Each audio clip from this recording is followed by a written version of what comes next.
Good afternoon, or dober den, as I believe you say in Bulgarian. Welcome to the MikroTik presentation on RouterOS version 7, IPv6 improvements, and single stack design. I'd like to say hello to the Bulgarian MikroTik community. I hope you're having a great start to your conference today. And a special thank you to Dobry Boyadjiev for inviting me to speak to you. I'm very excited about it and looking forward to talking with you about IPv6 and MikroTik. And before we begin the presentation, I'm going to take a few moments to tell you just a little bit about myself and my background. My name is Kevin Myers. I've worked as a network engineer and network architect in the MikroTik space for quite a long time. I've been around MikroTik probably since 2012 when I was first introduced to it at a telco in the US. Prior to that, I had a Cisco background and had worked mainly on Cisco over my 25-year career in IT and didn't know anything about MikroTik. And as soon as I started using it and got over the initial frustration of how different it was than Cisco, I was hooked and loved it and loved working with it and have been working in the MikroTik space ever since. Became a MikroTik certified trainer in 2015, which was especially difficult. Giannis Migas likes to joke about how difficult the class is, and that particular year, they were holding it in the US in South Beach in Miami. So we had to spend the entire class learning about how to train MikroTik students and MikroTik certifications while looking at the beach for a week. So it's very difficult. And most of my background in MikroTik has been in routing and switching. I normally spend most of my development time in routing and switching, looking at BGP, MPLS, OSPF, now that we have ISIS, spending time on ISIS, and mainly looking at designs for WISPs and FISPs, using those protocols and how MikroTik can work in different designs using those protocols. I worked with hundreds of WISPs and FISPs, as well as enterprises and data centers and other types of MikroTik users over the last 15 years or so. And it's been great. I really love the MikroTik community.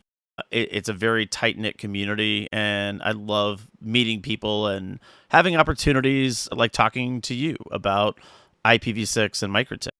If you're looking for me on the internet, you can find me at StubArea51 on Twitter. I still haven't gotten used to calling it X, so I still call it Twitter. And you can also find me at stubarea51.net, which is my blog, where I write about MikroTik and a few other things.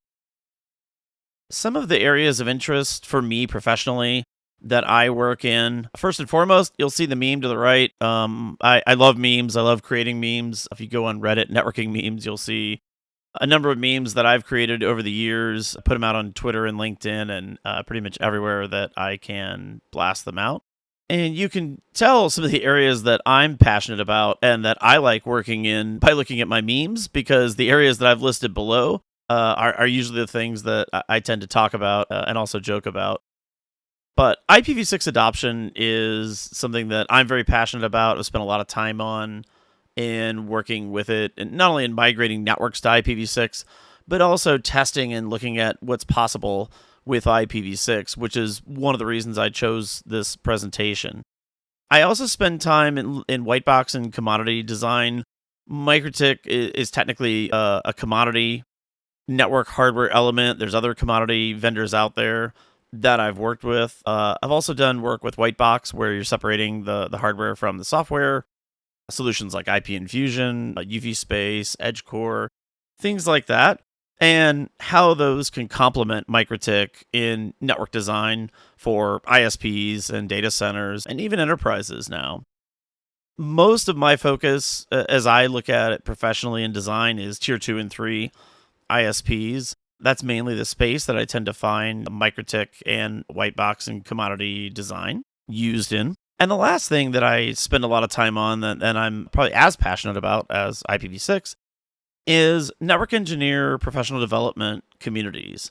I love training network engineers, mentoring other network engineers and network architects, and just talking to other network engineers and network professionals in general. The Art of Network Engineering is one of the communities that I'm in.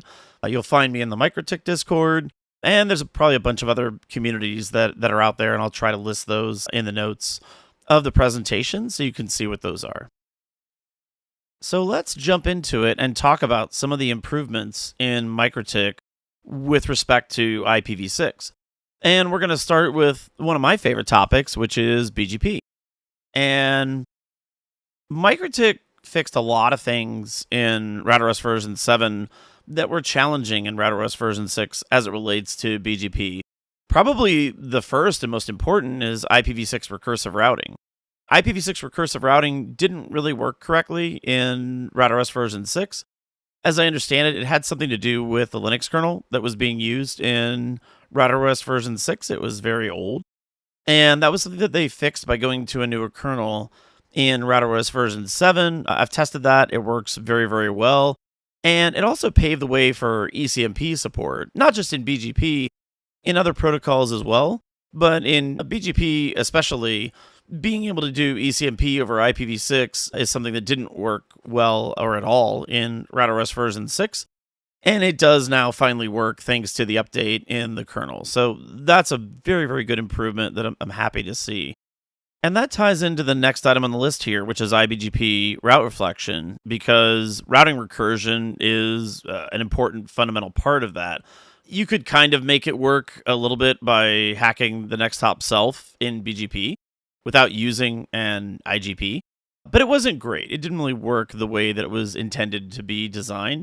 So now that we have recursive routing working properly, IBGP route reflection also works well and is possible for IPv6 with an IGP like OSPF or now ISIS that we have ISIS available. You can use that as well.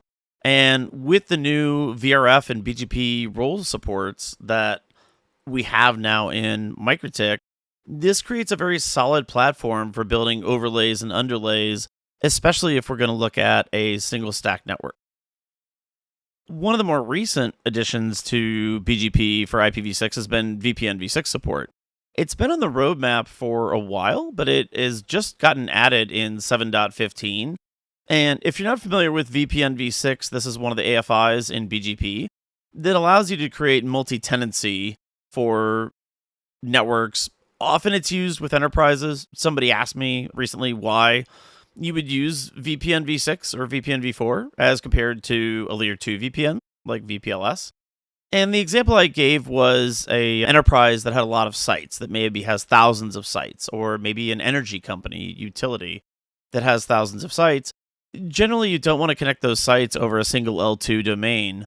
So VPN v6, and just like VPN v4, gives you the ability to peer via BGP into a VRF that is dedicated to a specific organization, and that VRF can be carried by BGP using labels throughout the entire network so that the organization that needs access to the VRF can break out that VRF anywhere that you want to, anywhere that you have BGP and MPLS, and create reachability, and it scales very, very well. It scales into the thousands and tens of thousands of sites, far more than you'd be able to do if you were just using layer 2 connectivity to connect a large number of sites. So that's one of the main use cases of VPN v6.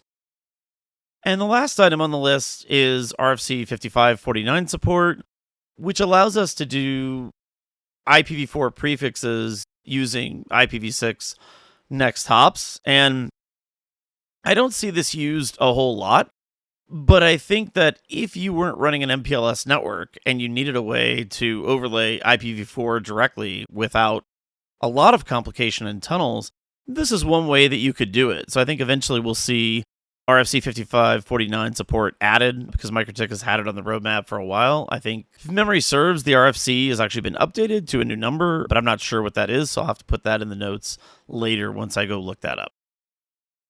Now we're going to move on to IGPs and talk about the IPv6 improvements that we've seen in the IGPs. Probably the most notable is the addition of ISIS support, which was added in RouterOS 7.13. And if you're not familiar with ISIS, it's generally a more efficient IGP, a more scalable IGP than OSPF. given the same software and hardware. And I have not tested the IPv6 support yet. I have tested ISIS. In fact, I have a presentation that'll be released very soon that was recorded just a few weeks ago for the MikroTik Professionals Conference in Prague. And that's kind of a deep dive on an overview of ISIS with MikroTik and how it's different, how it's structured, what it looks like, so that if you're not familiar with ISIS, you can get a very quick overview of how it functions. But in general, it tends to be a bit of a better IGP than OSPF. And when I tested it, IPv6 support was not working in 7.13 and 7.14. As I look at MikroTik's roadmap, they do show IPv6 support added for ISIS in 7.15. So I'll be going back and testing that as soon as I have a chance to see if IPv6 prefixes are actually reachable in ISIS. One of the next improvements that they made was streamlining the configuration menu for OSPF. If you built dual stack networks in RouterOS version 6, you had to go into two different OSPF menus to be able to use OSPF version 2 and OSPF version 3.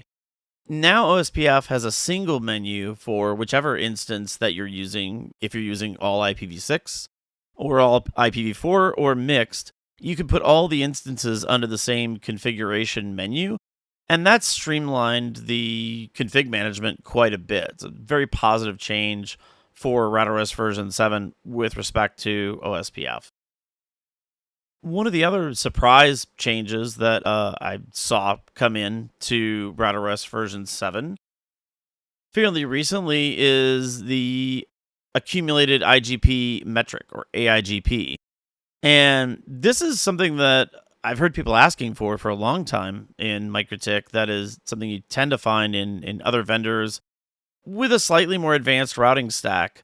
So it's great to see it in MikroTik, because it's one of the things that if you want to build larger networks, more complicated networks with MikroTik, it helps to be able to embed the OSPF metric inside of a BGP message attached to a route if you're trying to find the most efficient ingress point into an ASN. When you have multiple points into an ASN, you can take the IGP metric into account as well as the other BGP attributes, so that if you have a large ISP or a regional ISP, you don't have as many issues with suboptimal routing by entering the ASN in a place where you're going to have to traverse the IGP and the path in a suboptimal way. And so having the IGP metric embedded in BGP is very, very helpful, and they enabled that for IPv4 and IPv6 in 7.12. And lastly, OSPF TE metric extensions now support OSPF version 3 in RouterOS version 7, so that if you're running an IPv6 stack for MPLS, so that you can leverage MPLS traffic engineering with protocols like RSVP, CSPF, and you can utilize the TE extensions that are there in OSPF on IPv6 now, and not just IPv4, to be able to use something other than cost to make path decisions. Now we're going to take a look at MPLS and the IPv6 improvements that have come into MPLS with RouterOS version 7. And there's quite a few. Most notably, LDPv6 support was added at the very beginning of RouterOS version 7, which is something that is critical if you're going to have a single stack network and you want to do a lot of overlays. Because previously, if you wanted to be able to do overlays in a MikroTik network under RouterOS version 6, you only had the ability to do MPLS with IPv4, which was fine and it worked well if you want to stay on an IPv4 network. If you're looking to grow your network and move to single stack where you can become more efficient in your network design, now we have LDPv6 support that's been added and is functional. In fact, I actually turned several bugs in on this in the early days on LDPv6 and functionality that MikroTik patched because it wasn't selecting the AFI properly for the VPLS services. Thankfully, they got that all fixed. That works great now. And so LDPv6 has been a great addition to RouterOS version 7. Hopefully, they will also consider SRMPLS, which is another variant of MPLS that is baked into the IGP, like OSPF or ISIS. by adding labels as LSA types in the IGP. So it's a little bit more streamlined than having to run a separate protocol like LDP. And hopefully MikroTik will work on implementing that. We've talked about it. I've definitely sent my notes in and the improvements that I'd like to see, as well as a number of other people that have been around the MikroTik space for a long time with respect to MPLS. And so we'll see if maybe we see that by the end of the year. But until then, having LDPv6 is great if you want to run a single stack network on MikroTik hardware and software.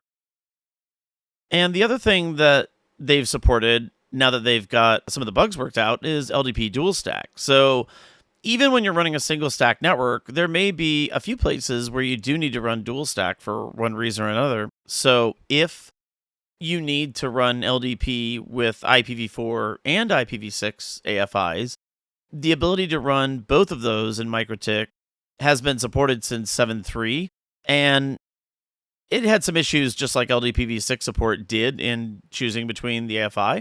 But they've got all those bugs worked out, and that's very stable now when you bring services up in IPv4 and IPv6 with things like VPLS or VPN v4 or VPN v6 on dual stack, as long as you've selected the right transport address for the right AFI. Another great addition to MPLS is fast reroute, which is for IPv4 and IPv6, which allows you, if you're using traffic engineering, to be able to select a path with RSVPTE and a backup path. And if there's a failure, then you can fail over immediately to the pre-computed backup path rather than waiting on the LDP timers to expire, which can create an outage of 30 to 45 seconds or more, depending on what your timers are set to. But with fast reroute, it allows you to fail over almost immediately onto your backup path. And so if you're delivering critical services or you have SLAs that you're trying to deliver, having fast reroute is a great addition to the protocol suite of MPLS. And the ability to run it on IPv6 means that we don't have to go back to IPv4 to run some of these services. They all will work on IPv6 single stack. And the same is true for the last item on here, which is RSVPTE, which allows you to build a path in conjunction with CSPF and OSPF traffic engineering extensions. I've not tested ISIS traffic engineering extensions. They are reportedly in there from the changelog notes that I've seen in MikroTik, but I've not tested them, so I'm not entirely sure if those work or not. That'll probably be a lab coming up soon that I'll put out on the blog once I have a moment to test that. And the last set of improvements that we're going to look at as it relates to RouterOS version 7 and IPv6 are management and VRFs. And this is something that is a huge improvement in RouterOS version 7 that really did not work very well in RouterOS version 6. In RouterOS version 6, we didn't really have a true VRF construct the way you do in other network vendors. As I understand it, they used Linux namespaces to kind of build a kind of a pseudo VRF in the Linux kernel, but it didn't work very well. There were a number of limitations in that method, and we found that in RouterOS version 6 in what you could do with VRFs, what services could function on a VRF. And so in RouterOS version 7, they were able to use the VRF that was already existing in the Linux kernel. Special thanks to Cumulus Linux back when they existed, because they actually built a VRF for Linux and contributed it back to the Linux kernel before they got acquired by NVIDIA. So a lot of the work that was done there, I've got some friends that worked at Cumulus Linux and still do work now for NVIDIA that were involved in that project. And I always think that was such an amazing body of work to give back to the Linux community and the network engineering community to have VRF support natively in the Linux kernel. So that was a huge win. And because that was there, MikroTik was able to leverage that in building RouterOS version 7 to have VRF support, not just for routing protocols, but also for some of the things that we're going to talk about on the management plane as well. Namely, if you want to use IPv6 in a VRF, you can now use SSH, HTTP, HTTPS, Winbox, I didn't list Telnet because I hope you're not using Telnet. If you are, move to SSH, but it does work on Telnet. I'm not sure about the API. I've not tested the API in a VRF, but I believe that works as well. Under IP services, you can set the VRF for all of those under there and use IPv6 as well. One of the more recent additions that they've added is DNS in a VRF, and that has been a long time coming to be able to use DNS in a VRF for IPv6. And I don't believe that updates to MikroTik dynamically work yet. I think it still is looking in the main table if it's trying to do updates. So that's maybe something that we'll see in the future, is the ability to set which VRF you want MikroTik to look for updates in, so that if you do use a management VRF in your network, like a lot of people do in data center and ISP networks, then you're not having to avoid the internet update for software and do it manually because of the lack of VRF support in update. So we'll see what happens there and where that goes. Also, very recently, SNMP support in a VRF was added so that you can use IPv4 and IPv6. And the same is true for NTP in a VRF. You can do NTP for IPv4 and IPv6. So all of that to say, a lot of the management protocols and services now have VRF support. And there's probably a few things that aren't supported yet, and MikroTik is working to be able to get those in to have VRF support. I can't think of any off the top of my head, but I know they'll keep adding those to the list for VRFs, because very clearly they've made a commitment to making RouterOS VRF aware for all of the services that are on there, and they continue to turn out new features that have VRF support. So that's great. That makes it very, very easy to manage the router and to build more complex configurations for larger networks when you have those tools available. So great shout out to MikroTik for getting that done. Now that we've wrapped up the IPv6 improvements that we have time to cover, we're going to talk about single stack benefits in the network. Now, a quick note on the IPv6 improvements that we've discussed. There are many more than that are in RouterOS version 7, but unfortunately, we don't have time to go into all of them today. There are a whole slew of other improvements in IPv6 that is probably an entire other presentation. Mainly, I limited it to routing protocols that we're going to be looking at as it relates to running a single stack network. So let's talk just a little bit about a single stack network and maybe define what a single stack network is as compared to a dual stack network, if you're not familiar with it, and then what some of the benefits are. In its simplest form, a single stack network is a network that runs on a single IP protocol.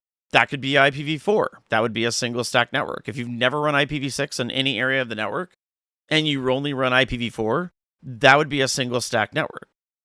If you run IPv4 and IPv6 at the same time on every router or on most every router, we would call that a dual stack network, because you're running two different networking stacks or TCP/IP stacks on top of the network, and that's what we refer to as a dual stack network. A single stack network for IPv6 is running only IPv6 throughout the entire network, and there's a more recent term that I've seen thrown around called IPv6 mostly, which is generally a single stack network where you're running a little bit of IPv4 because you've still got a few things that need IPv4. And that could be on the management side. It may be in some of the network slides that we're going to look at, because you still need to deliver IPv4 as a service for subscribers or users. But otherwise, most of the rest of the network is IPv6. So that's a general overview of the definitions of dual stack and single stack, and another new term for you called IPv6 mostly. Now, let's look at some of the benefits of single stack IPv6 and talk about management. It's a lot simpler to manage the network because you just don't have as much config in the network to worry about. Just like IPv4, where you're only worried about one protocol, the same is true of IPv6. If every router is only running IPv6, then you're not having to deal with routing adjacencies, peering, address planning for two different protocols. You're really only worrying about it for one. You may have some areas that you're going to bring IPv4 in, but it may not be every router. So if you're not having to do it at every router, then you're going to save a lot of time in managing the network by moving to single stack and building what we call the underlay. And if you're not familiar with the terms underlay and overlay, they simply mean the underlay is the transport network that you're going to put services on top of in the overlay. And the overlay is generally mostly called tunnels. It doesn't necessarily have to be a tunnel. There's a few other kinds of overlays. But in a lot of cases, it is a tunnel that is built on top of the IP addressing and routing reachability that is in the underlay. So you'll hear me using the terms overlay and underlay again, which is why I wanted to take a minute to define them. But when we talk about single stack, it mainly is referring to the underlay. If we look at migrations and mergers, this is another area that you will see a lot of benefits of running a single stack network with IPv6 because in the underlay, if you're running what we call GUA space, which is global unicast, which is generally going to be space that you're going to get from your RIR, that's going to be unique on the internet and is not going to be used anywhere else. So if your point-to-point addresses between routers are using GUA and you merge with another single stack network, which I know for some of you may seem like that's pretty far in the future if you're not doing this. And to some degree, that's true. We're not quite there yet. But the more networks that are built towards single stack with unique addressing, the better off we're going to be in the future when we do have network mergers, so that you're not having to spend an enormous amount of time reconciling RFC 1918 overlap like you would in an IPv4 world. When I worked in the enterprise space a decade ago, we had to merge together several multi-billion-dollar companies in a global network.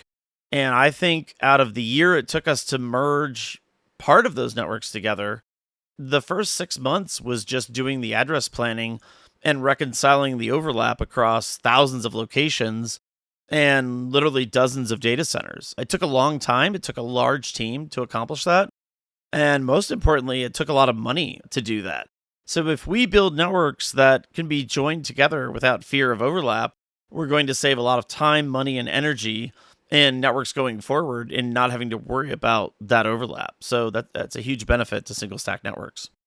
And it's another important note that I think we should mention here is that when we talk about GUA and public space, there is sometimes a fear that people don't want to put publicly addressable space in their network, in the core of the network, if it's something that they would otherwise use private addressing for.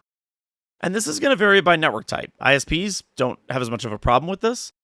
If you're working in the education or enterprise or data center space, you might be more hesitant to put what we commonly refer to as a public IPv6 address in the underlay. But one of the interesting things is that there is so much IPv6 space that you don't have to advertise the space that you're using in the underlay to the global internet if you don't want to. If you only want it to be reachable within your network, you never have to advertise those prefixes out to the global internet. So you can treat it in some respects like private space, but it's still going to be unique in the way that it's addressed and not have overlap. So we've talked about this a little bit, but IPv4 addressing as an overlay is something that is very beneficial if you're running a single stack network, because if you have users that need IPv4, let's say you're an ISP, and obviously most everybody still needs IPv4, public space, to get onto the internet. So if you want to deliver that to your subscriber, you can deliver native IPv6 to them, maybe a /56, in prefix delegation to a home user. And you can also deliver an IPv4 address using an overlay like VPLS or VXLAN or VPN v4, Ethernet over IP version 6, or even something like zero tier if you want to. And there's other tunneling protocols in there as well. And there's a variety of different ways to do that as an overlay. Some are MPLS based, some are not. But you have a lot of tools to be able to do that so that if you want to deliver IPv4, you don't necessarily need a dual stack network to do it anymore. You can use a single stack network with IPv4 overlays and accomplish that goal. And lastly, before we get into some of the network drawings, we're going to look at resource utilization. Another great benefit of running a single stack network is you're not running all of the adjacencies and peerings and routes in the network. So you're saving on your control plane for routing, on CPU utilization, and you're also saving on table space.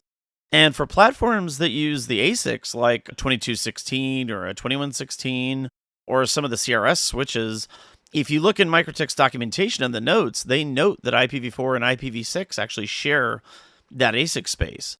So if you're running a single stack network, you're going to use fewer routes in the ASIC than if you were going to use dual stack all the way through the network, which can make it easier to keep things in hardware offload if you want to. So that's another nice benefit of running a single stack network is lowered resource utilization because you just have less stuff in the network. Now we're going to get into a few network drawings, and let's just take a look at what it looks like to deliver IPv4 as a service over a single stack network. So this is a network topology that I use quite a bit for a variety of different things.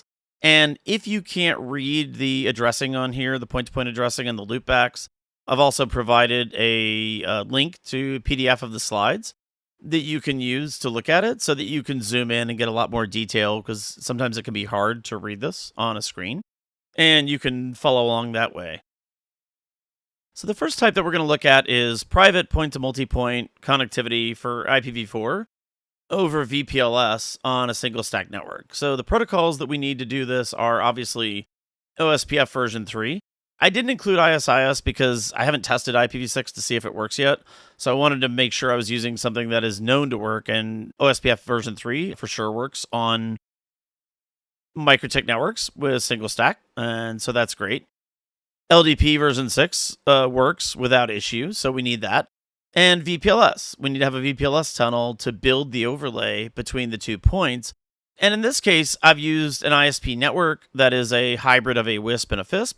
So you'll see we have a WISP tower router up here at the top, tower 1. And we're building a VPLS overlay down to PON 1, which is a GPON fiber to the home network. And to do that, it's going to have to go through our core and use AG1 and AG2 to traverse those, as well as our MPLS core, and follow a label switching path to be able to build that tunnel between them, and then put an IPv4 address on top of it. And in this case, it's going to be a private IPv4 address, an RFC 1918 address, with a VPLS ID of 121:6, so that we can have private connectivity between 2 points, which is very, very common in the MPLS world. We're just doing it with IPv6 underneath instead of IPv4. And if we look at the performance implications of it, we can use MPLS FastPath with this, but we cannot use hardware offload for the endpoints. That has not been enabled for MikroTik yet for VPLS and CAP-DCAP. Hopefully it's coming soon. A lot of hardware is capable of it, but it needs to be enabled in RouterOS version 7. And also MPLS label switching for a P router is also not hardware offloaded yet. So this is going to be entirely in software with FastPath from a performance perspective if you're using this type of IPv4 overlay on a single stack network. Moving on to the next type, we're going to look at the same style of delivery where we're doing a private point-to-multipoint, but this time we're going to use VXLAN instead of MPLS VPLS, so that if you don't have an MPLS data plane and a label switch path between 2 points, but you still want to use a single stack and an IPv4 overlay, that you have the ability to do that using VXLAN, which hopefully will have EVPN added to soon so that we don't have to manually build tunnels, but that's not quite there yet in BGP. So right now we have to manually build the tunnels and the VTEPs with VXLAN as it relates to MikroTik RouterOS. So if we look at the performance implications of doing the same thing here with VXLAN, we actually do not have FastPath. We have FastPath in IPv4 for VXLAN, but not for IPv6. We also don't have any hardware offload of the endpoints, which the hardware is also capable of in RouterOS. On the 2216, 2116, and the CRS platforms, they do support VXLAN and Geneve, I think, as well. But it's not enabled today. The one thing that VXLAN has a bit of an advantage in is that you can do hardware offloaded transport, because VXLAN is just an encapsulation inside of an IPv6 unicast packet. So that can be hardware accelerated in MikroTik today. So if you want to hardware accelerate the traffic between the points and not the routers that are doing the tunneling, that you actually can do if you go with the VXLAN path. So that's a little bit different from a performance perspective than VPLS if we look at the overlays. Now we're going to look at a little bit different style of using the overlay, and it's going to be the same technology, but a slightly different application of that technology. And in this case, we're going to deliver a public IPv4 address to be more efficient with our IPv4 subnetting over a single stack network with VPLS. And very, very similar to what we showed in the first example, we're going to build a VPLS pseudowire or a tunnel between these 2 points so that we can have a gateway on the aggregating router, which is acting as a BNG, and the tower router, which is delivering a public IP address to a subscriber, and it's using VPLS as the overlay on the single stack network to deliver that. And the same performance requirements hold true. We can do FastPath, but we cannot do any hardware offload with VPLS in this configuration either. And finally, we're going to look at VXLAN in the same role as we did with VPLS to use for IPv4 public and delivering that to subscribers. Similar delivery, except we're going to be using VXLAN, which instead of using a VPLS ID, we have something very similar. We have a VNI and an IPv6 VTEP type to be able to build that tunnel between those 2 points. And we have the hardware offload and transport option here. In this example, it wouldn't be super helpful because we only have 2 points. But if you're going further across a network and you have hardware offloaded routers enabled in the intermediate hops, then you might get some performance benefit from that. And I think the final note that I want to mention on VXLAN versus VPLS is the overhead. VPLS has far less overhead than VXLAN. So if you are struggling for MTU overhead on the network, one of the things to be aware of is that VXLAN is very, very overhead heavy. I think it's one of the highest consuming overhead protocols that's out there, and it needs 70 bytes of overhead in the header for IPv6. Whereas with MPLS, you only need about 30 bytes in the header to do the same job with a layer 2 overlay and a VLAN tag, as opposed to VXLAN. So if MTU is at a premium and you're going over a technology like maybe LTE or CBRS and you need to do something like this, and you don't have a lot of MTU to spare, then you might want to consider MPLS versus VXLAN because you do have a lot of extra header space that you've got to use. So that's something to think about when you're deciding between the two, as well as the performance implications that we talked about when deploying these IPv4 overlay technologies. And finally, I wanted to share a lab topology that I'm going to make available on the Stub Area 51 blog. If you want to try single stack for yourself, I've got a very simple network topology here that shows a core router with 2 PE routers using MPLS and VPLS to overlay an IPv4 subnet between 2 points. And I normally use EVE-NG. EVE-NG is great. You can run it in the cloud. You can run it on your laptop. You can run it on a server if you've got a server laying around. And it's very, very flexible as to where you can run it. And the base version of it is free, just like the CHR is. So if you want a very low cost way to model networks and be able to learn some of these technologies that we're talking about, EVE-NG is a great way to do that. And so, like I said, I'll have a link in a few days after the conference to a blog post that has the configs for the lab so that you can try it on your own. So look for that coming out within a few days of this presentation. So that concludes the presentation on IPv6 improvements and single stack design. Thank you so much for your time and attention in watching this. I hope that you got something useful and helpful out of it. And I hope that you enjoy the rest of the conference today in Bulgaria. And I wish I was there with you. But unfortunately, I'll have to do this remotely, and see you next time.